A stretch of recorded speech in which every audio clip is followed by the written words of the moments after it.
महाराज जी, इटावा में यादव समाज के कथावाचकों के साथ चोटी काटने के अभद्रता का मामला इस समय चल रहा है, उसमें आपका क्या कहना है? बहुत सारे पत्रकारों का ये मैसेज आया मुझे, बहुत सारे चैनल से मुझे बुलाया गया, और मैं जातिगत बातों पर, मैं जातियों में नहीं बंधना चाहता। मैं सनातन कार्य के लिए कार्य कर रहा हूं, मैं सभी सनातनियों को जोड़ना चाहता हूं। रही बात चोटी काटने की, गलत है। किसी के भी साथ दुर्व्यवहार नहीं करना चाहिए। कोई भी किसी भी प्रकार का दुर्व्यवहार करता है वो ठीक नहीं। हम तो इसका प्रचार करते हैं, तिलक रखो और चोटी रखो, कलावा बांधो, कंठी पहनो, इसका हम प्रचार करते हैं। रही बात दूसरी कि जो लोग जातियों के लिए, मैंने तो देखा कि एक गांव में घटना घटी और उसमें बड़े बड़े देश के बड़े नामचीन नेता आकर बयान दे रहे हैं और वो जातियों के विरोध में बयान दे रहे हैं, और वो वही काम कर रहे हैं जो अंग्रेजों ने किया था। मैं ये जानना चाहूंगा, अभी आप लोगों ने भी सुना होगा, मथुरा में एक कांड हुआ था, एक टेम्पो वाला पकड़ा गया था और उसने 23 लड़कियों के साथ दुर्व्यवहार किया था। उनकी वीडियो, उनकी पिक्चर्स और उनके सब हैं, और वो हट जाति के थे। वो बच्चियां जो थी वो हट जाति की थी। तब कहां चले गए ये सारे मर्द? क्या एक पुरुष का मान सम्मान स्त्री के मान सम्मान से ज्यादा है? हम स्त्री के मान सम्मान के लिए क्यों नहीं खड़े हुए? इसका मतलब ये नहीं मैं कह रहा हूं कि पुरुष का अपमान हो जाए तो हो जाए, अपमान किसी का नहीं होना चाहिए। जब लोग मूत्र जिहाद करते हैं, लब जिहाद करते हैं, थूक जिहाद करते हैं, तो वो जब थूकते हैं ना भोजन में, तब इसलिए नहीं थूकते कि ब्राह्मण पंडित जी जय लेंगे। उसमें सब आते हैं, पंडित जी भी आते हैं, यादव जी भी आते हैं, सिंह साहब भी आते हैं, अग्रवाल जी भी आते हैं, चौधरी साहब भी आते हैं, लिमका भी आते हैं, ढिमका भी आते हैं, सब आते हैं। वो सबके लिए थूकते हैं, वो सबके लिए मूतते हैं, वो सबकी बहन बेटियों पर नजर रखते हैं। तब क्यों नहीं बोलते हम और आप सभी? बताइए, मैं जानना चाहता हूं। ये जितने भी लोग आज विवाद कर रहे हैं, ईमानदारी से बताइए, भगवान श्री राम किस लिए आए थे? वो तो क्षत्रिय थे। भगवान श्री कृष्ण किस लिए आए? वो तो यदुवंशी थे ना। किस लिए आए थे? बताइए मुझे, जरा जवाब दीजिए, जो अपनी अपनी जातियों के जो नेता बने बैठे हैं।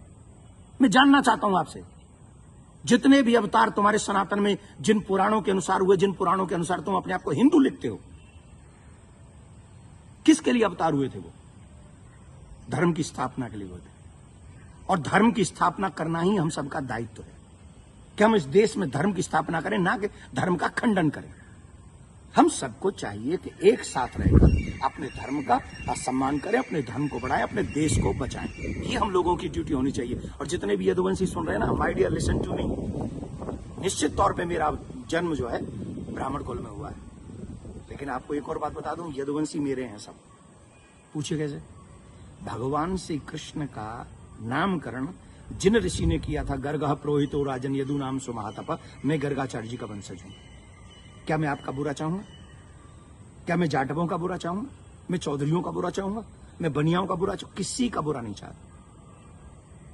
मैं आप सबका भला चाहता हूं और इस देश का भला चाहता हूं। अगर आपको ईमानदारी से अपने इष्ट में निष्ठा है, राम में, कृष्ण में, परशुराम में, हनुमान में, देवी में, देवता में, तो आप शास्त्रों के बताए हुए मार्ग पर चलिए और धर्म का पालन कीजिए, और उन विधर्मियों से लड़ने के लिए तैयार हो जाइए जो हमारे देश में जाति का जहर घोलकर, कई बड़े बड़े नेता हैं, जाति के नाम पे कूद पड़े, बस चुनाव की सभाओं में बोल रहे हैं, चुनाव के एक कथा, अरे तुम्हारे इस नाम पे वोट लोगे?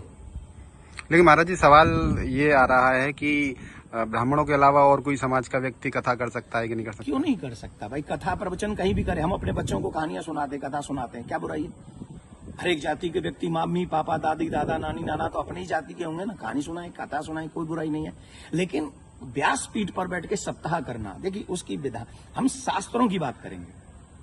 यहां मैं अपनी बात नहीं करूंगा। मैं ब्राह्मण कुल में मेरा जन्म हुआ है, लेकिन कितने ऐसे कार्य हैं जो मैं खुद नहीं करता। जैसे यज्ञ कराना मैं नहीं करता, क्योंकि उसमें मेरी नॉलेज नहीं है। विवाह कराना वो मैं कार्य नहीं करता। अंतिम संस्कार में भी जो 16 संस्कारों में से एक है, मैं वो नहीं करता।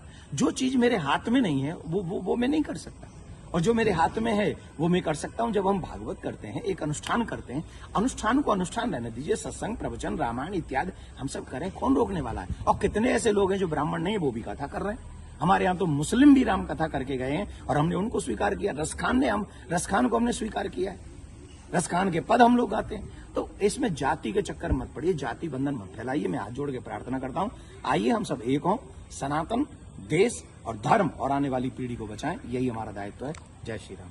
लेकिन महाराज जी एक सवाल और कि उनपे आरोप लग रहा है कि छेड़छाड़ की उस घटना में शामिल पाई गई। देखिए, न तो ये काम देवकी नंदन का है और न काम ये अखिलेश जी का और तेज प्रताप जी का है। जो चीजें हुई हैं, अब कह रहे हैं कि 2 आधार कार्ड मिले हैं, कोई कह रहा है उनको छेड़खानी हुई है, कोई कह रहा है उनकी चोटी काटी, उनका अपमान किया गया।